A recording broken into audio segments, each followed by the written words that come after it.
What's going on, guys? Welcome to the Staff in Trenchcoat. I'm your host, Raymond Magdallon. I'm here with my co host, PopeJupiter. Hey guys. Tonight, we're going to be talking about Knight Errant, the first book in the Knights of the Flaming Star series by Paul Barrett and Steve Murphy.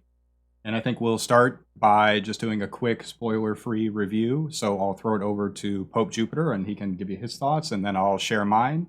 And then we'll just jump into the list of topics that we've got slated for the evening. Yeah, I described this book as Wish.com Firefly, as written by a cop.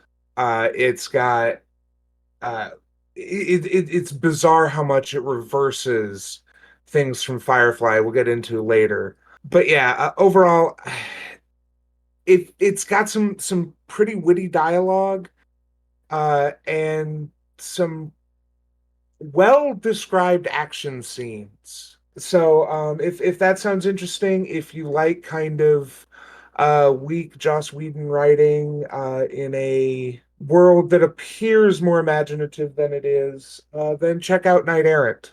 Yeah, I would say for me, there's definitely some verve in the narrative style, and there's some world building that I think is worth praising.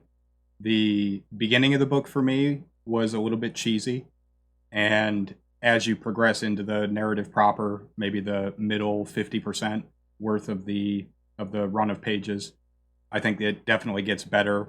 And there are some well developed characters. There are some, for me, particularly scenes where he's depicting, where the two authors rather are depicting the crew of the ship just kind of making plans or hanging out or just kind of existing in the equivalent of the boiler room or the break room. I think those scenes are written really well, and they're in general they do a pretty good job of endearing a lot of the supplemental characters to you as the story progresses. But for me, the book does fall really, really hard in the last 15, maybe 20% of the narrative, and kind of left me with a bad taste in my mouth at the end. So I would say it's worth the read in the sense that it was entertaining at some points, but in general, it kind of gets a thumbs down.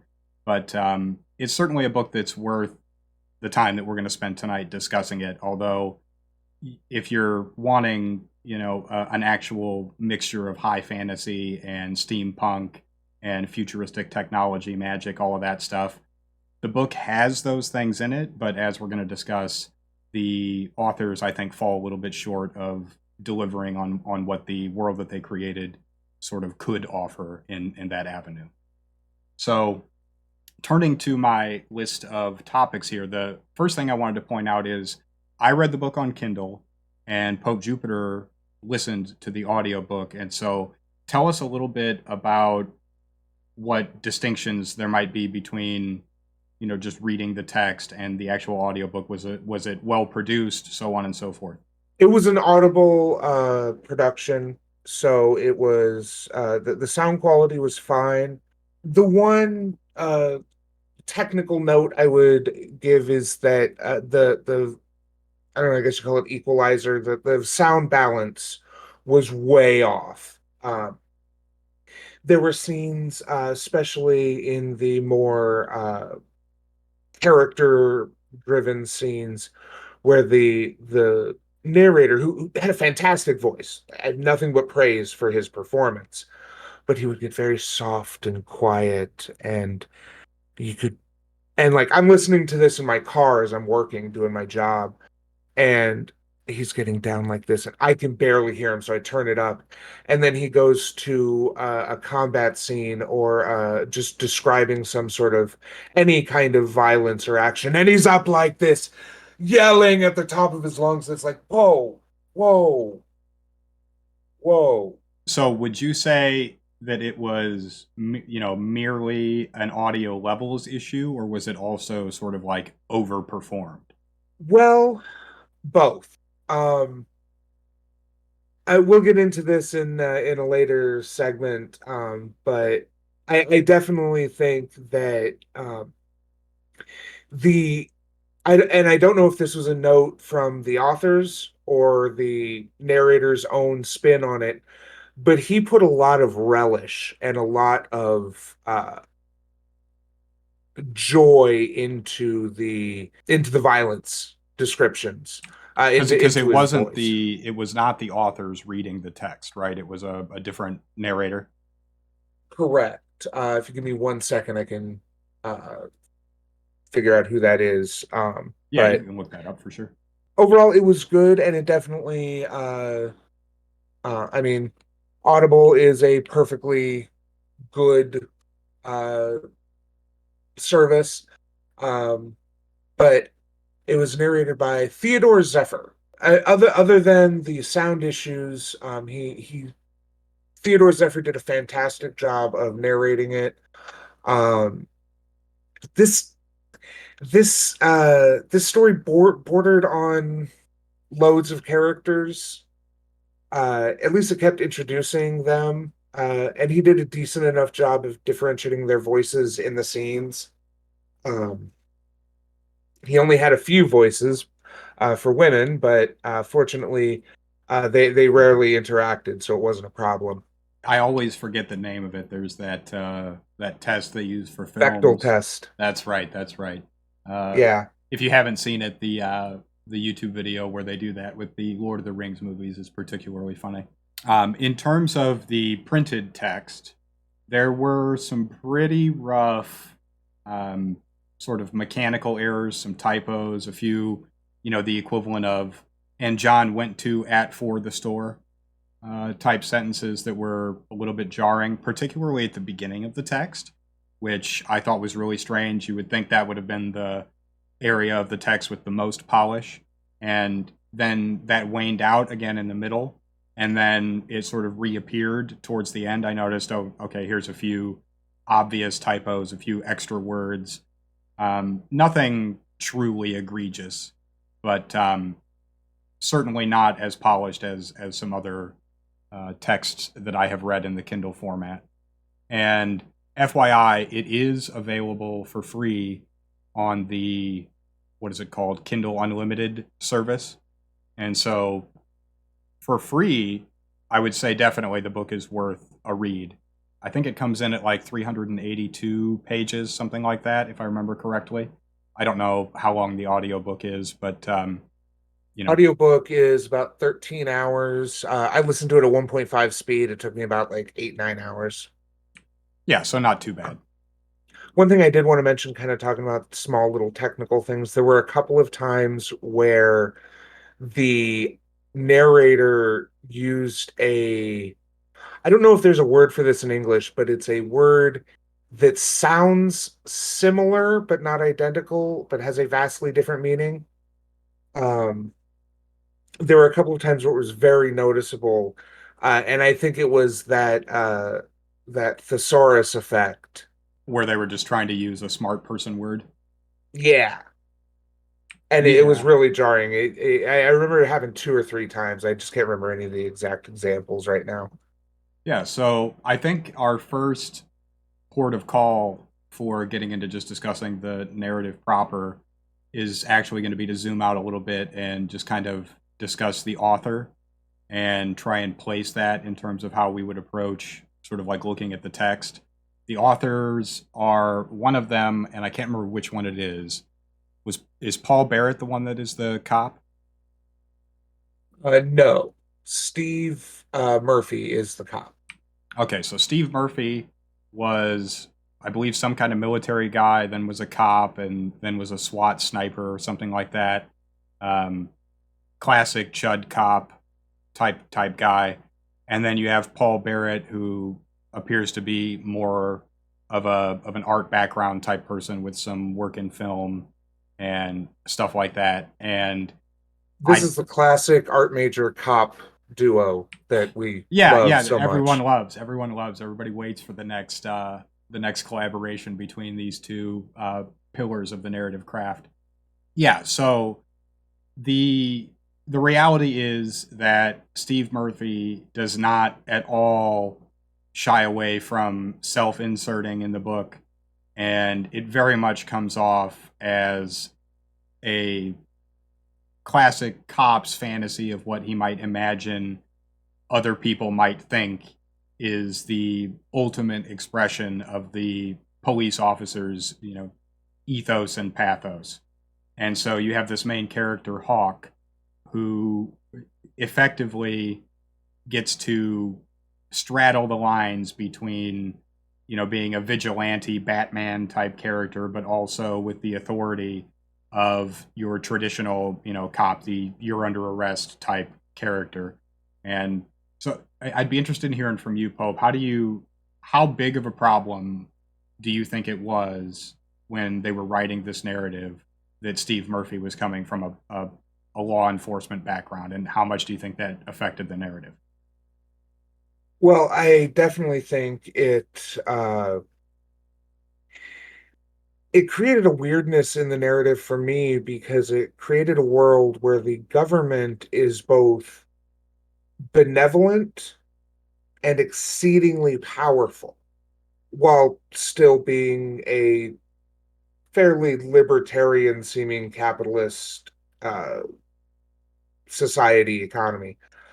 Um, so the idea of the way the plot was shaped around someone trying to create an army of autonomous.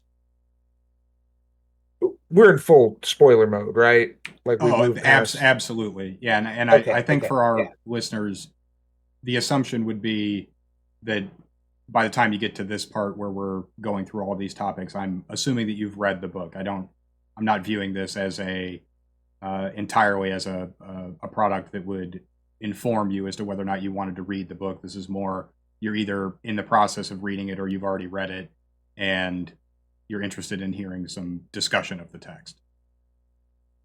I.e., we're not going to go through and do like a Spark Notes for the entire narrative. yeah. You've either read the book or you want to hear someone talk about a funny bad book. Exactly. We've all been there. I used to watch Cinema Sins. It's okay.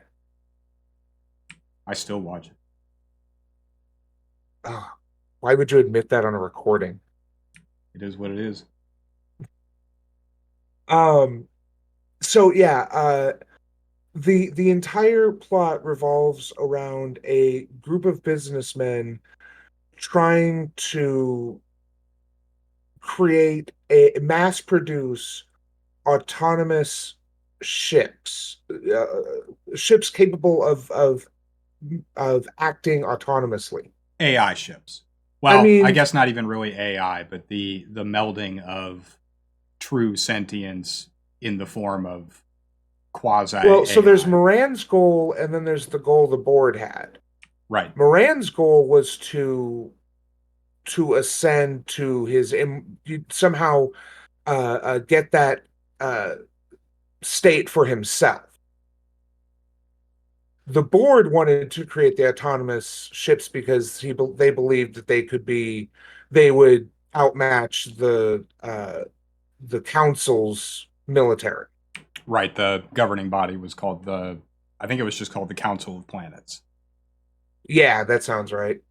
That kind of plot is like that seems so simple, and a lot of this book seems very simple and basic and 101. Yeah, I mean, to a large degree, you have a pretty simple superstructure for the way that the events are kind of laid out.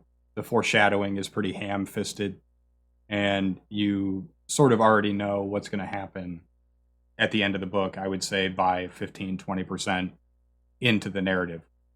And I did not see manifesting Jesus spirit no, no, sending I guess Moran. that was the twist, right? Yeah, The yeah, that's the emergence of twist. full Jesus at 90% of the way through the book.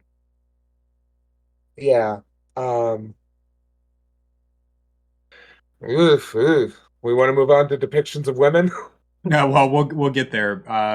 Before we get into that, I want to talk about the depictions of violence in the text. I know that was something that you keyed in on, particularly from having listened to the book, and I have a few things that I could say about that, and that'll kind of lead us into the analysis of the female characters. So run us through like what are your thoughts about the way that the action scenes were set up, and how did those depictions affect you as the listener in this case?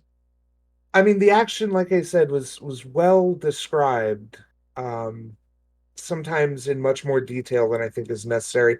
I'm not normally a squeamish person. I play violent video games. I listen to Eminem. I I have listened to no. Eminem. Hey, Kim actually kind of fucked me up when I was younger. Um, All right, fair enough, fair enough. but no, yeah, I'm just trying to say, I'm not someone who gets turned off on violence. And I don't know if it was just the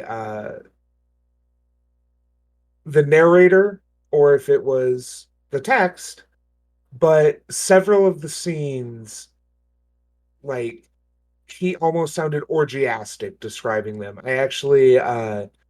I was uncomfortably reminded. There are a couple of scenes in After the Revolution where he describes this kind of orgiastic glee, not necessarily in a good way. And I was reminded of those in these scenes in this book, but much less like it was clearly a high point, and it just felt really uncomfortable a couple of times, especially the fight with the kids in I forget all the planet names. They all blur together.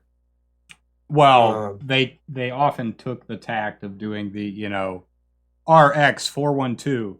yeah,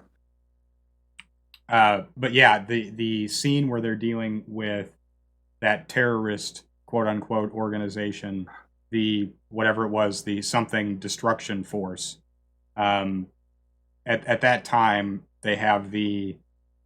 they murder one person and mutilate two children, and then there's a that whole sequence where our heroes are trying to extract those people from that situation. Obviously, the ones that are dead they can't help, but they one of the children survives, and there is uh, a prolonged sort of battle sequence that occurs there. And for me, reading through that section, it you very much got the feeling that what you were reading was a cop trying to write a scene where he could justify the brutality of it using the shock value of the abuse of children. And the result is that you just kind of have this weird. I mean, the heroes are outnumbered literally almost 100 to 1. They're assaulting a fortress, and they essentially.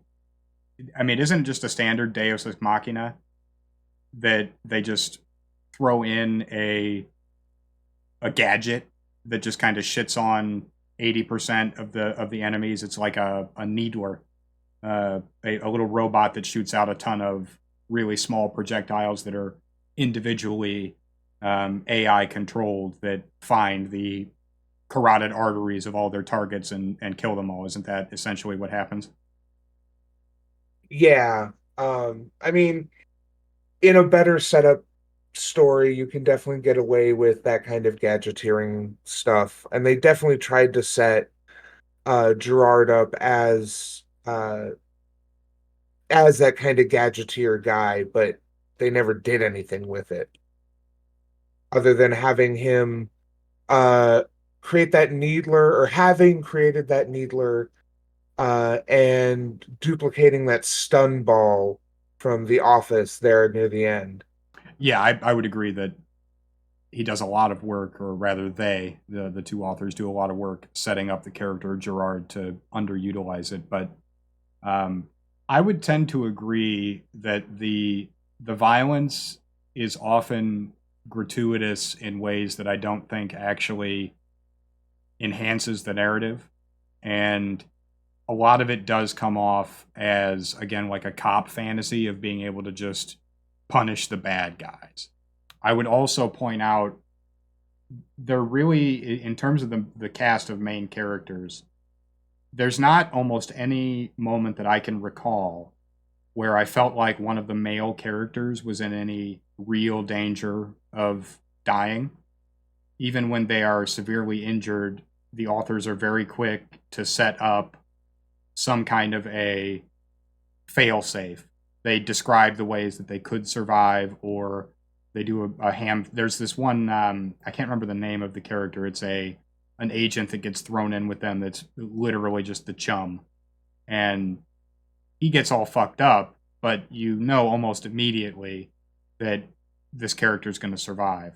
However, in the case of female Yeah, characters, I was briefly concerned he was going to die, and then they immediately assured me, "Oh no, he's fine. He'll live." I but was like, how, "Oh, I was briefly concerned there for a second." yeah, but in sharp contrast, with female characters, they don't have any issue at all with just grotesquely describing their demise. Or in one case, what you believe to be their demise. You have the character of Tasha, the feline nanny slash bodyguard character that appears towards the beginning of the narrative and then reemerges at the end. So And I'm gonna admit to something here. I didn't catch that she was just the nanny slash bodyguard until my second listen to that scene this morning. The first time okay, you listening talked about to the it, scene where the guys show up at the house, the classic like assassin group gets out of the car, goes in, and tries to kill the family. yeah, I don't know if this is my own biases, but I guess I missed the other woman there, or I thought that that was the nanny and Tasha was the mother. I I think it's because I listened to it and the names are kind of Shuvasha Shisha, like Right. the names were not great. But yeah, I kind of like Tasha, even if she was a pretty stereotypical action cat girl. Yeah, I admit I was kind of endeared to that character a little bit too. Maybe that was because of the brevity with which she was on stage. But yeah, let's segue here into the depiction of female characters. So I know, at least for me, going into this book, knowing that the author was a cop, I was my interest was piqued. I wanted to know how will this guy depict female characters? How's he going to engage with that? Is the cop going to be able to write female characters that are engaging and use them in ways No. that no is the answer. So yeah, well, go for it. What's your take on the female characters in the text? Um, I mean, it's especially shocking since I keep comparing this to Firefly and Joss Whedon, who until a few years ago was considered like the feminist nerd of Hollywood. Uh, just how thin the women are in this story. I mean, you've got the uh, badass mother who is also a secret assassin. You've got the assassin who's just an assassin. Um, and then you've got Sarah. And I'm confused about pronunciation because the narrator pronounced it both Sarah and Sarah, depending on who was talking. Interesting. And I don't know if that was deliberate or if that was a case of the actor just maybe he automatically says it one way in a different accent or something. Well, I Uh, mean, I would make the argument that every female character in the book is either a mother character overtly, or in some instances a what I guess I would say is the steampunk slash sci-fi equivalent of the witch archetype, that the assassin. They're shifty, duplicitous bringers of violence. yeah, So I mean, you have Tasha, you have I'm blanking on her name, Anne. I believe was the name of Anne or Anna, yeah. the one with the golden eyes, who was just a straight Mm-hmm. up assassin. And then really the only female character that comes on screen and is a normal person is the executive from that company towards the end. And all she does is just show up and say, "Oh yeah, I didn't know that my company was being used in this way. Sorry about that." There was another one who pipes up only to vouch for her boss. Oh yes, that does occur. Um, and so Um, ultimately, I was not surprised at all. This was kind of all of my sort of preconceived notions of how a cop might try and write female characters were sadly justified as I read the text. I mean, our main female character is, of course, Ship or Sarah, and literal objectification. You know, literally, the main character expends all of his magical energies to make her into an object that they then use throughout the course of the text. And even after the point in the narrative where we learn that the ship is not just a random AI, but in fact it is his lost love, Sarah, Hawk's lost love. Um, he still talks to her as though, well, in just a condescending and traditionally toxically masculine way. He'll ask the ship to do something, and then when she does it, he'll say, "Good girl, that's my girl." Just these really, ugh. yeah, ucky uh, types of phraseology, and then of course, circling back to the violence, you have the Anne who gets killed in what I would say is probably the most grotesque way that happens in the narrative with this virus that eats flesh. And you That seems have, like the kind of thing that, like, so they say that Trey would have been dead in 45 seconds if Hawk hadn't cut his hand off or cut his arm off. So that means from like less than a minute from it contacting your hand, you can be dead. And Gerard seems to know about this like it's a common it's unclear how known this is because of course it does the classic thing where whenever Hawk needs to know something, someone on his crew knows. Like, yeah, without fail.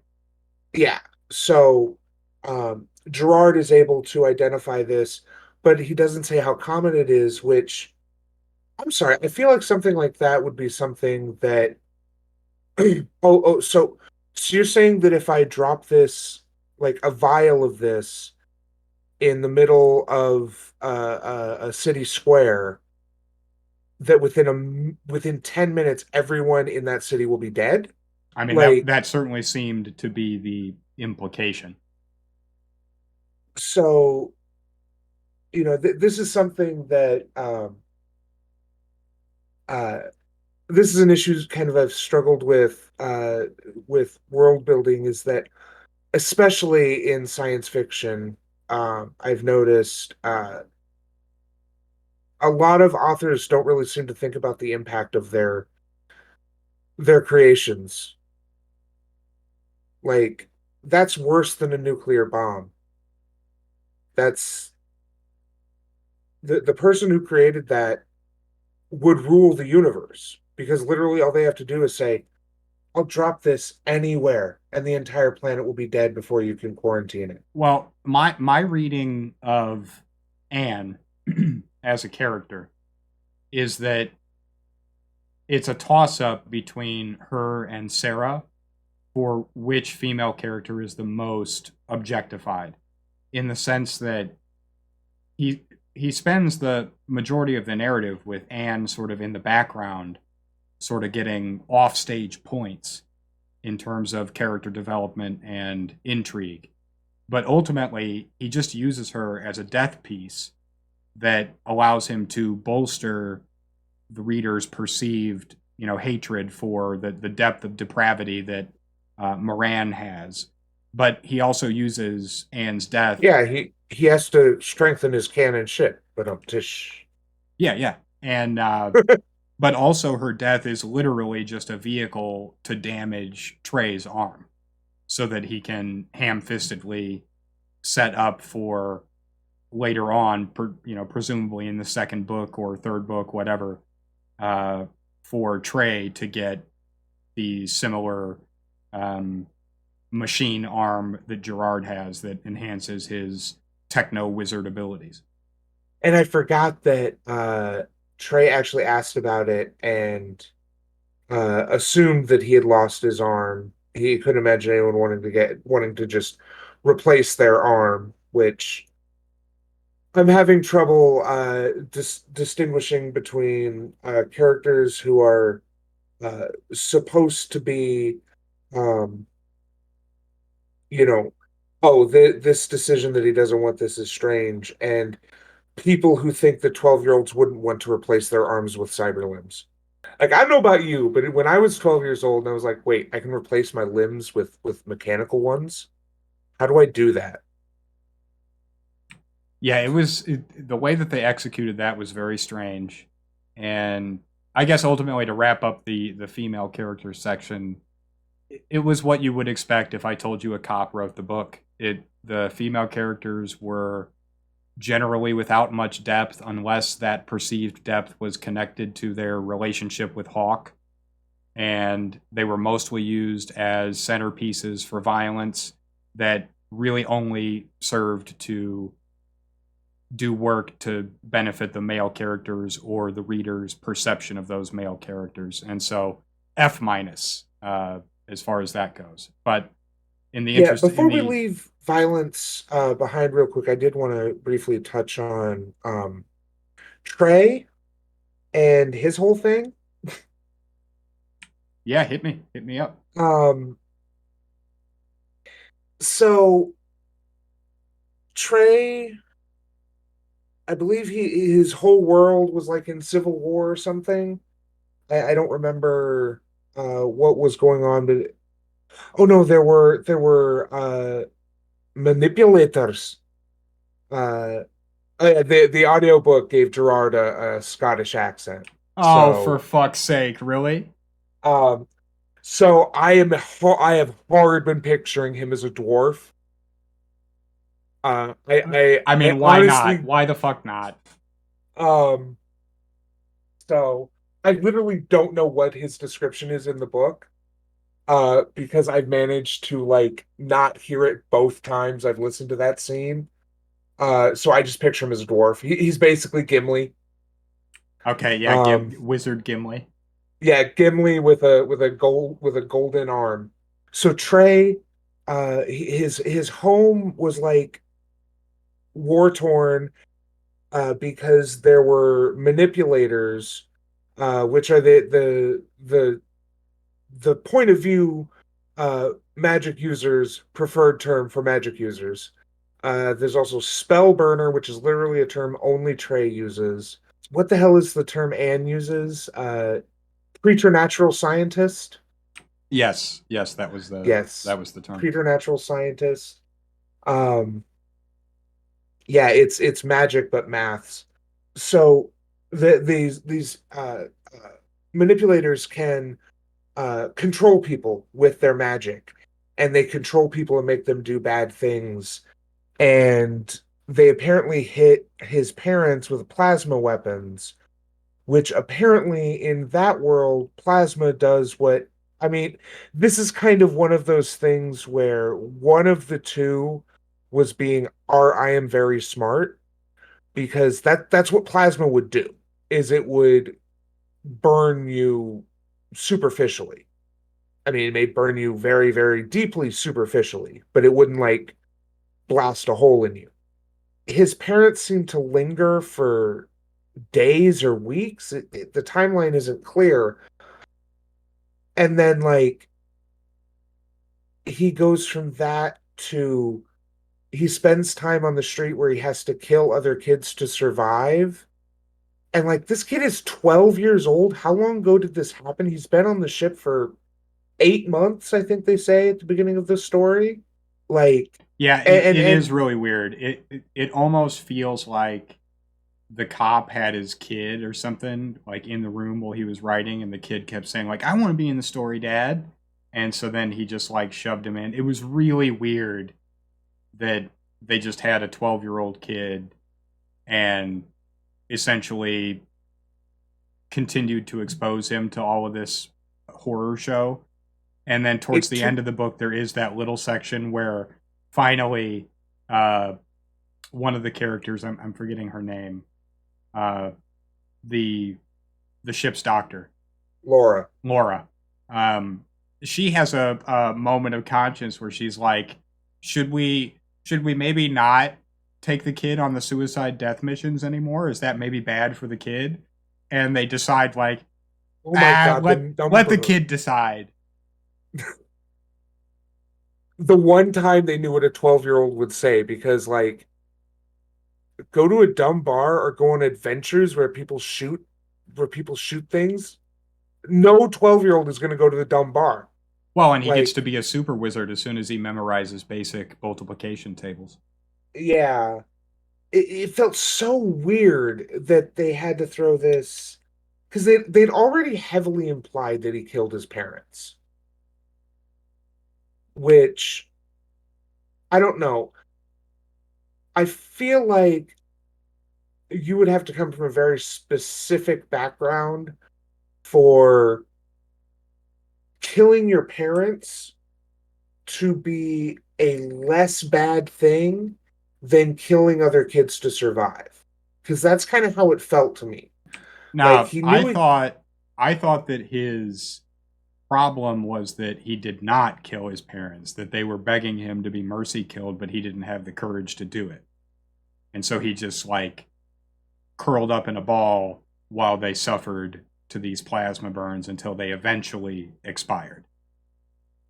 There's a line near the end that I listened to twice to make sure I heard it right, and he says he wrapped the pillow around his ears to try to muffle their screams, and then it's like he realized he could do something. There's some shitty line like that, and he took the pillow. Yeah, here it is. In between the screams, they begged to end their suffering. It's chapter 31, by the way. I'm about halfway through if you want to try to find it. But the boy couldn't do it. He loved them too much.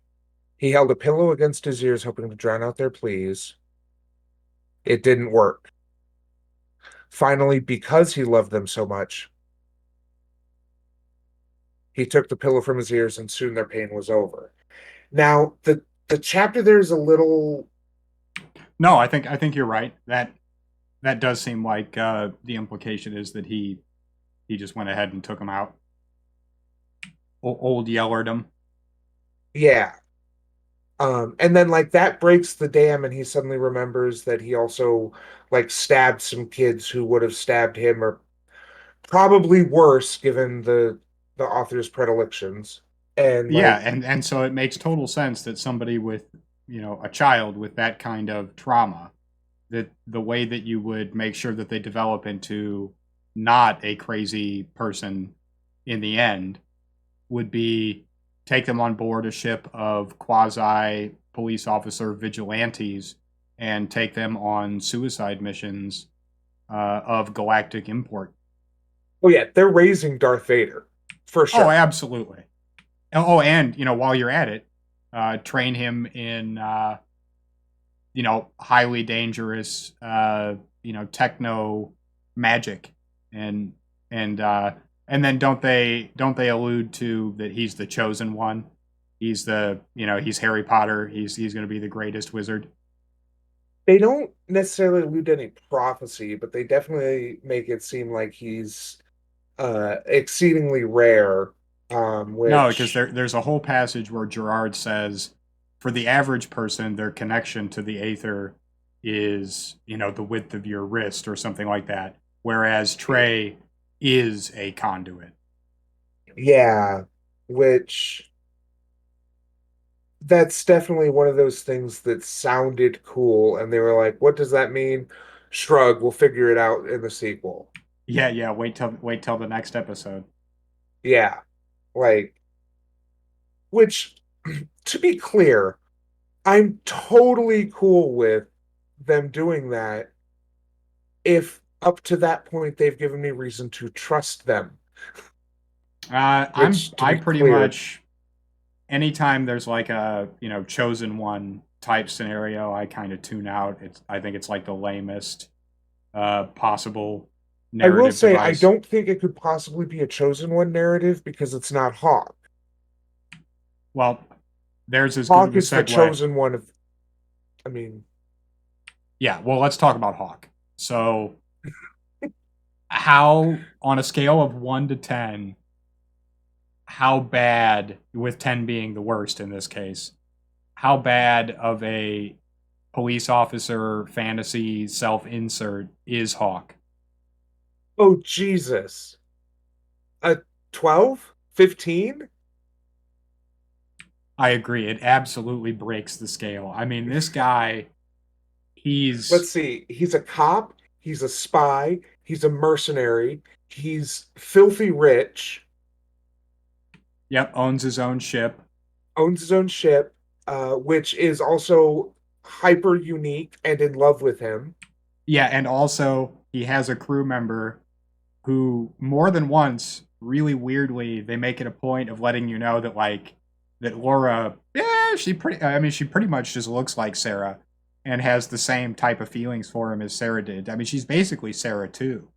Yeah, I kind of got that vibe, but I was like, there's zero chemistry between these two Yeah, but people. I mean, there's it's not there's a vibe. It's overt. It's direct. I mean, the ship, that has a conversation with Hawk, and he says to Ship, well, she doesn't, care about me in the way that you did. And the Ship, Sarah, replies, yes, she does, exactly like me.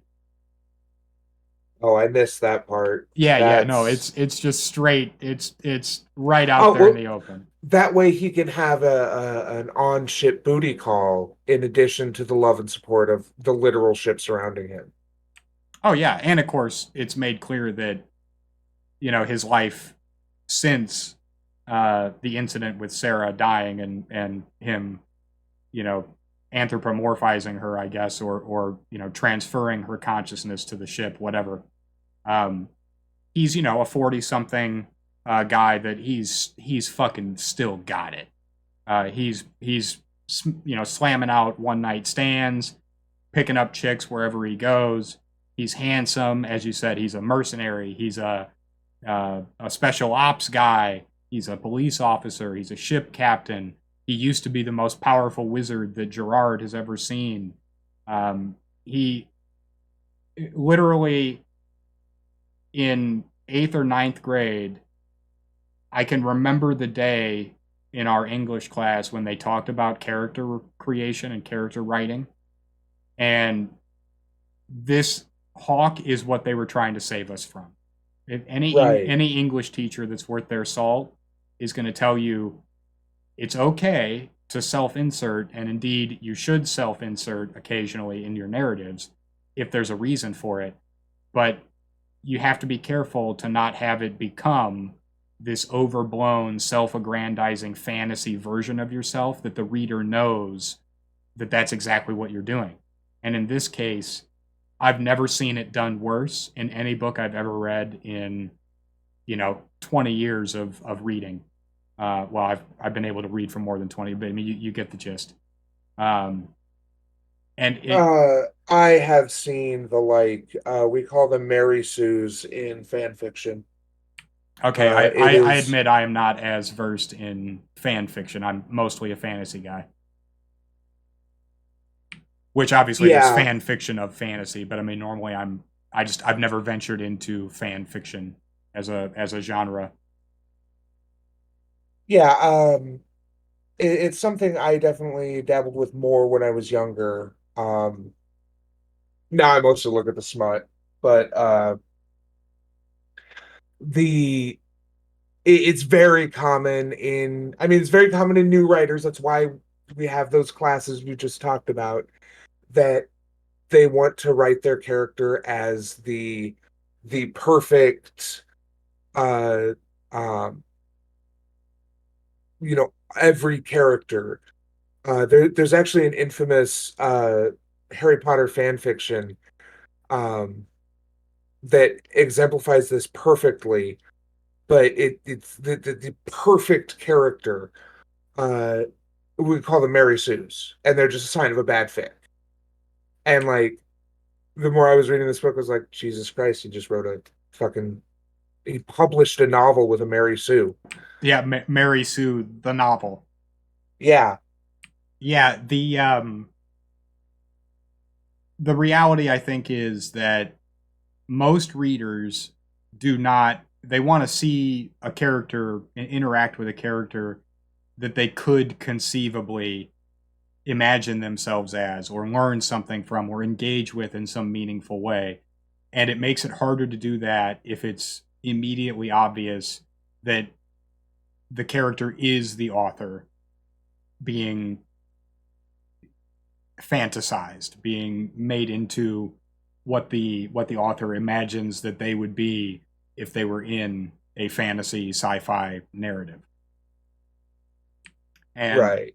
Hawk is, as I said, just it's the worst that I have ever seen. Even if what you're saying is that this happens routinely in fan fiction, um, and so yeah, I don't think there's a whole lot more to say about Hawk. It was just, I mean, particularly at the end of the novel when there's that scene where he gets to finally walk in and just, you're under arrest, uh, was That, and the plan to capture Moran by just trusting in Ship. Like, what was their plan? Like, I'm still unclear how much was Ship playing along and how much the override he made really worked. But assuming the override worked, what was stopping him from like having an override just go in there and be like, all right, I'm in command now. I own this ship. So, uh, you know, like, it's kind of one of those things. Again, they tried to go for the leverage ending, but they just didn't. It just, oh yeah, that just worked out. She could project herself through Trey somehow because he's a breach in Rip space. well, yeah. So he facilitated her ability to basically take corporeal form for a short time for the purpose of making sure that the reader knows that her suffering is far worse than we had imagined, but that of course she's willing to do it because Hawk is such a cool guy. Yeah, first of all, letting us know that she is suffering, like, and making it absolutely explicit that, yes, she was ripped from the loving embrace of the Christian God. Yeah, I admit I got to that part in the narrative and I was like, you've got to be fucking kidding me. Because of course he When is. she, Of course he's a Christian too. when she said that, I was like, this is a metaphor, right? This is like all in his head, right? This is and then when it became clear, no, this is reality. This is, well, that this is truth. This is within the realm of the story. This is truth. I was like, Yeah, it was really bad. The ending was, even even given all of the criticisms that we've made of everything else about the narrative, even accepting all of that, the ending of the book was an absolute tragedy. Uh, just a failure of proportions that it was mind-boggling to me. And I admit, the last about 10% of the book, I was just like, okay, let's just fucking be done with it. Let's get this over with. I have to say, a book that billed itself as the what the hell is the blurb that I was like, with a Firefly style band of lovable misfits. They're not really misfits, and Star Wars levels action. With that kind of tagline, the story ends in a fucking boardroom. The entire Yep. climactic section of the story happens at a fucking boardroom. Yeah, and the major ship battle that occurs as a result of oh yeah, by the way, time travel. Uh, Yeah. that all happens on second stage, described through like a radar. Yeah, they basically got fucking Pong up there.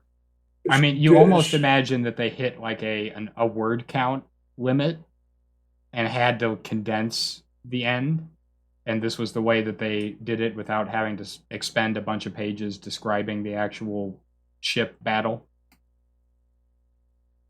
Yeah. That either that or neither of them knew how to describe the ship battles, and so they decided to just elide it, which why would you set up a massive ship battle if neither of you are interested in describing a massive ship battle? Like literally come up with some other threat. And that's ignoring the fact that why did they need to bring the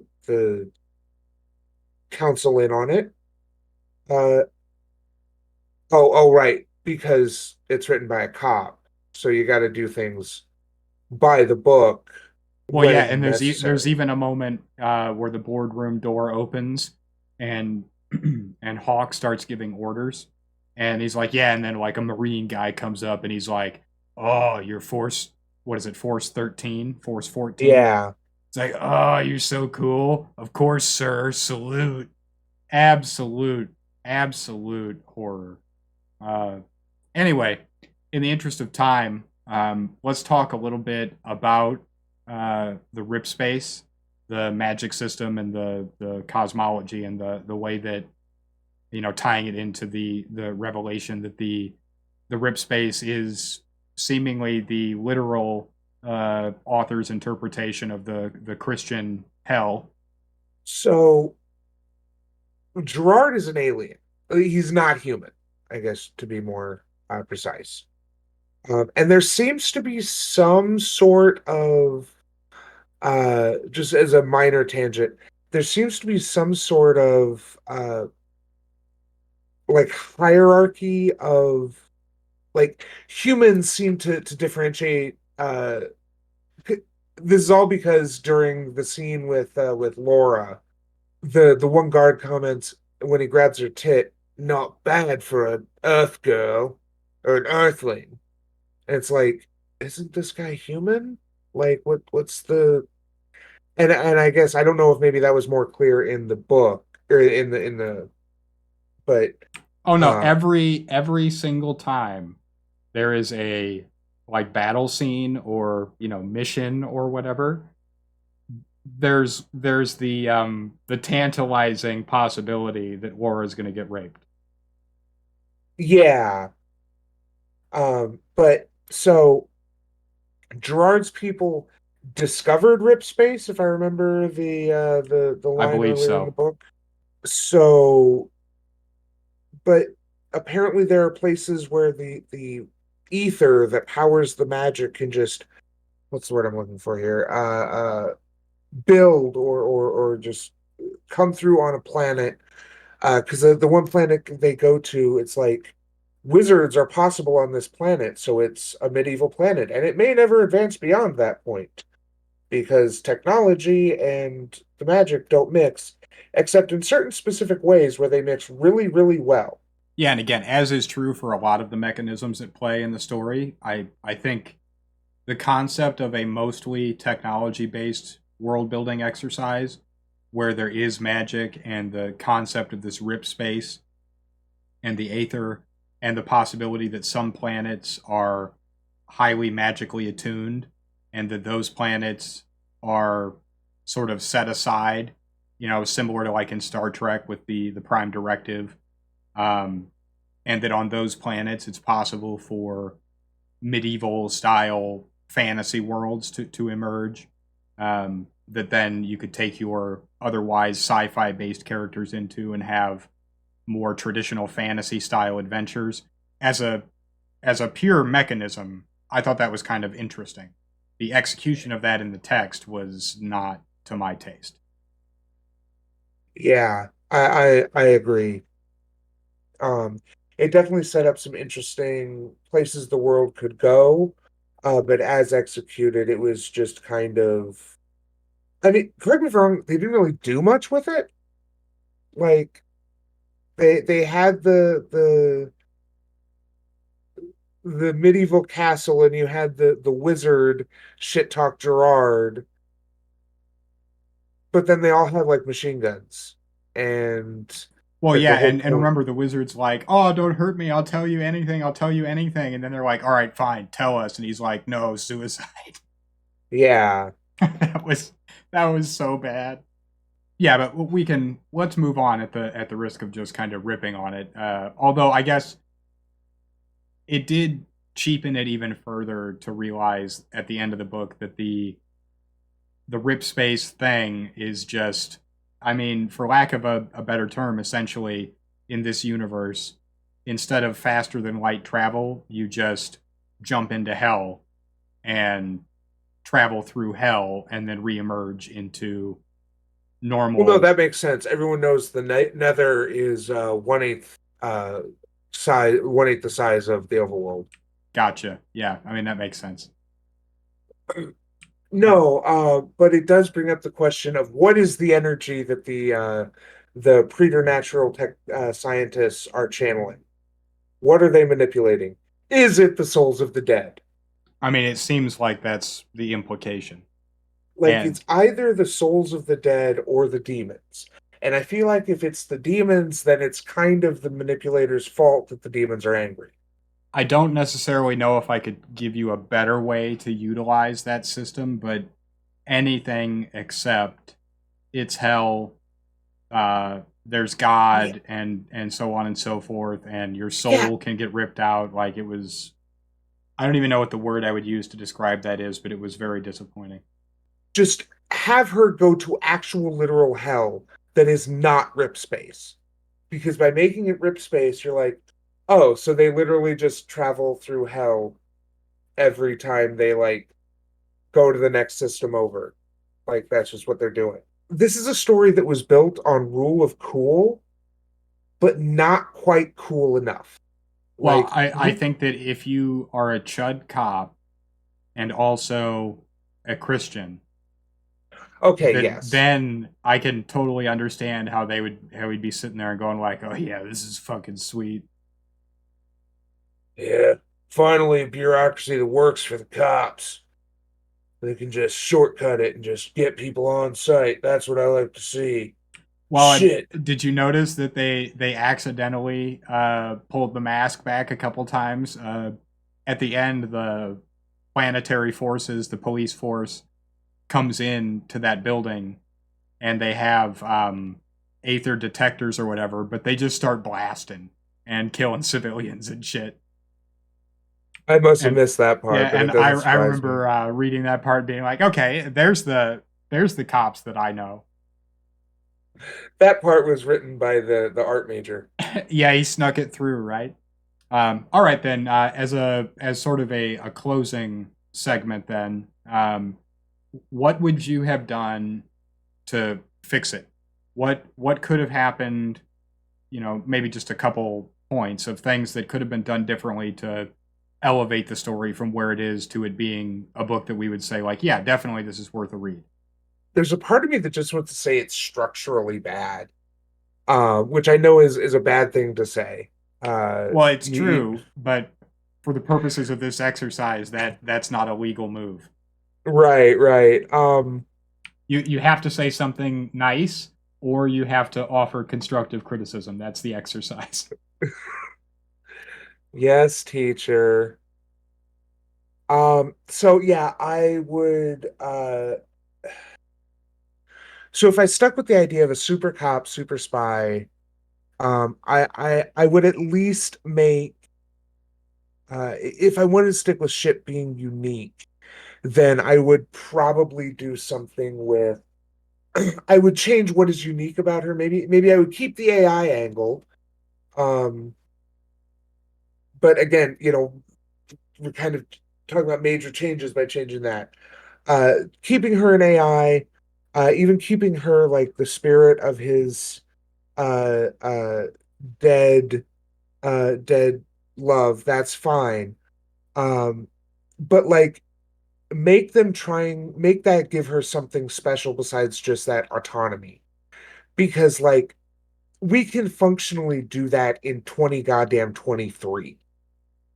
Not full autonomy, but also remote control is a thing. And like you can have a command ship that controls thousands of ships with, pilots and the like. Um, so like that's why I say that the whole plot hinges on them being dumb. So just make them not so dumb. Make the plot something like because of this spirit in her, she travels through rip space twice as fast.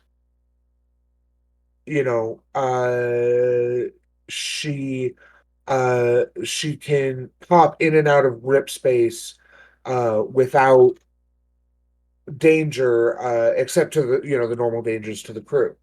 Or even just she insulates people from rip space. Like maybe it's something she can do at a cost to herself or something. Make it more interesting than just, oh yeah, she's that's a fully autonomous ship right there. That's ship. It's a fully sentient AI. Just like write that the character in a way that where she's not ultimately just a martyr. Yes. Make it so that make make the pursuit of her by the corpos um make sense. Because right now it's just they want autonomous ships. Radio controlled vehicles, like, did we lose that technology? Yeah, I guess they didn't do a very good job of explaining why it would be so advantageous for them to have these ships other than saying like, well, she can do stuff that other ships can't.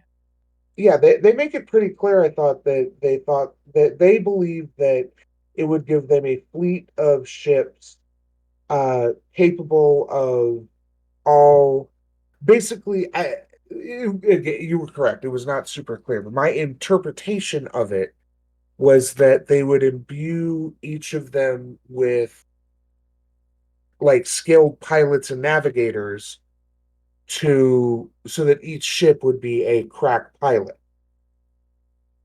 Right. which okay, so you're going to sacrifice like hundreds or thousands of people for your fighter crews, and then like how many people each ship gets one person, so you've got like what, one captain who's the AI, and then you're going to have human crew because there are things the AI can't do. The AI can't fill whatever fuel, whatever kind of I mean, I suppose they could tie the weapons into the main energy, and so there wouldn't be anything with that. But like, it's just the plot, the end goal doesn't make sense. So to get back to the exercise, that's what I would do. And I would make the plot the goal of the bad guys to make sense. Let me rephrase that. Make it make The sense. goal, Moran's goal makes sense. But like, and this is kind of what I was alluding to earlier. In what world does the largest tech company in the universe need a giant fleet of ships to uh, exert influence over the political body? Doesn't it have trillions and trillions of standards?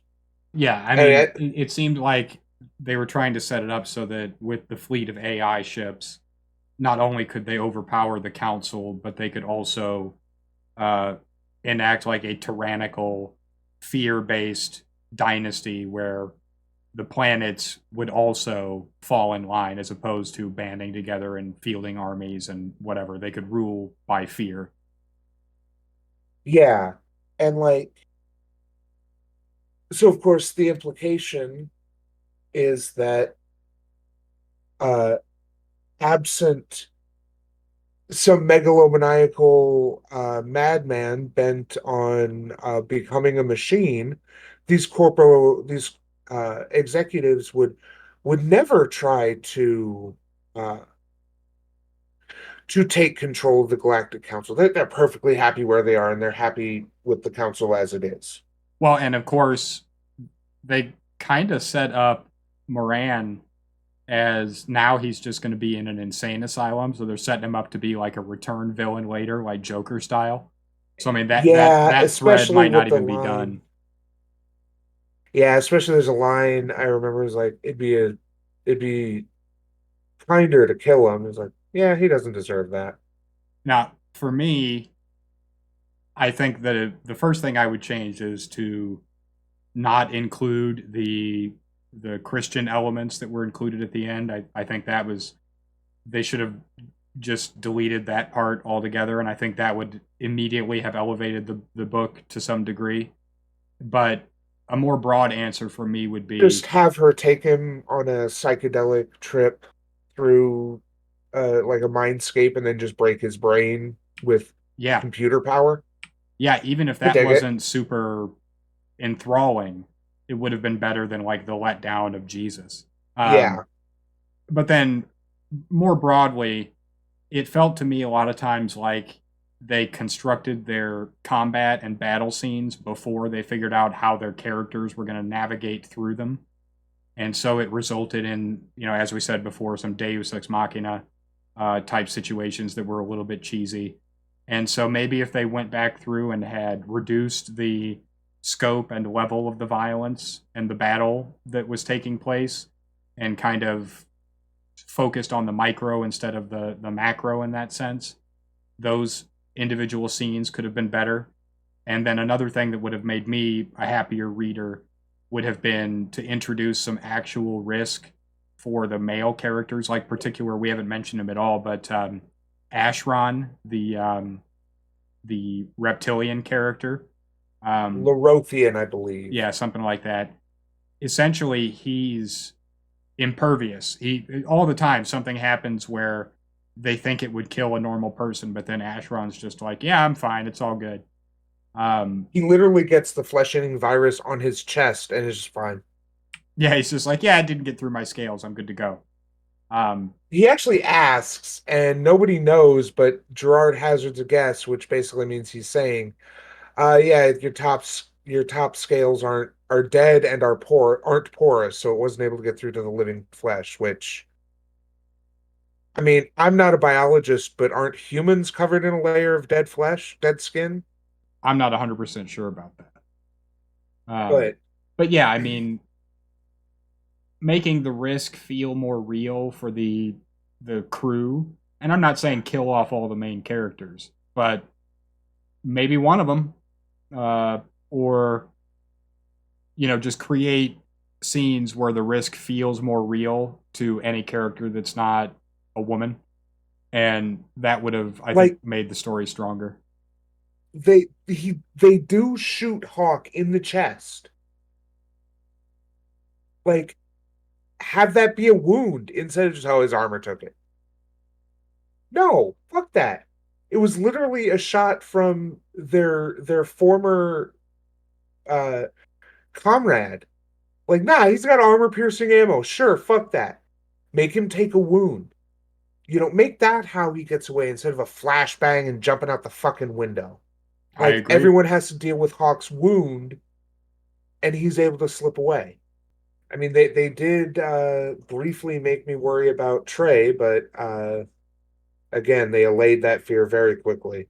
But yeah, so I mean, from your perspective, having a more nuanced way that they could have resolved the character of the ship, and then for me, getting rid of the Christian elements at the end and having a more smooth approach to the violence and the risk levels for the main characters throughout the narrative, I think could have made it a much better story altogether. But so then the time has come then. So like, what's your sort of final comment on the novel then? I've read better propaganda, but I've read worse stories.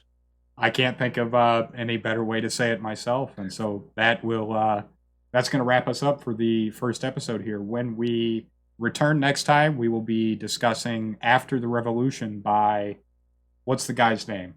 Robert Evans. Robert Evans, and so that will be a story of a completely different variety.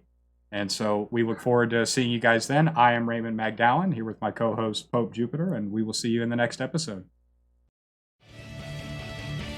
Hey, thanks for listening. You can follow us on Twitter at Staff Trenchcoat. Look for us on Spotify, iTunes, YouTube, or wherever you get your podcasts. Feel free to shoot us an email at staffandtrenchcoat@gmail.com if you have a book recommendation, and we hope to see you in the next episode.